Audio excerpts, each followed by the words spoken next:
C'est le brouillard total au Parlement britannique. On ne sait absolument pas, à l'heure actuelle, alors qu'on aurait déjà dû être fixé depuis le mois d'octobre, si les Britanniques vont vraiment sortir, s'ils vont essayer de gagner du temps ou s'ils vont renoncer à sortir. Donc nous souhaitons malgré tout qu'on aille vers une séparation ordonnée. En réalité, il n'y a pas 36 solutions, il y en a 3. Soit on veut se séparer, je dirais, à l'amiable, le plus en douceur possible, et c'est cet accord qui a été longuement discuté et qu'on ne peut pas réouvrir.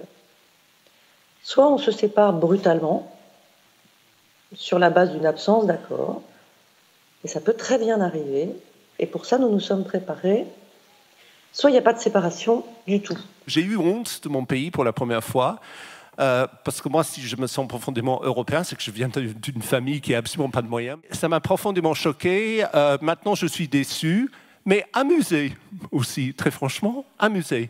Une anecdote, puis je laisse la parole, parce que le problème, Nathalie Loiseau vient de dire, c'est qu'ils ont voté Brexit, mais ils ont voté pour rien. Ils ne savent pas ce qu'ils veulent. En effet, c'est une erreur monumentale que l'Irlande serait le plus affectée par la décision et que c'était une blessure auto-infligée que la Grande-Bretagne regretterait.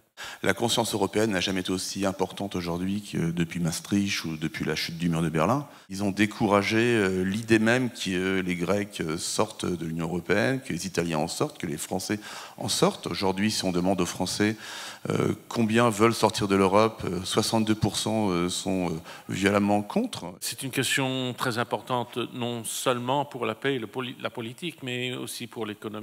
Et je pense que la question en Grande-Bretagne de faire un nouveau vote, ce n'est pas une difficulté démocratique pour nous du tout. Ceci dit, il faut dire que moi je suis plutôt sympathique avec les Allemands qui disent que les référendums sont des méthodes démocratiques du populisme. Et c'est une méthode assez dangereuse que Hitler s'en est servi, que les populistes ont beaucoup d'avantages.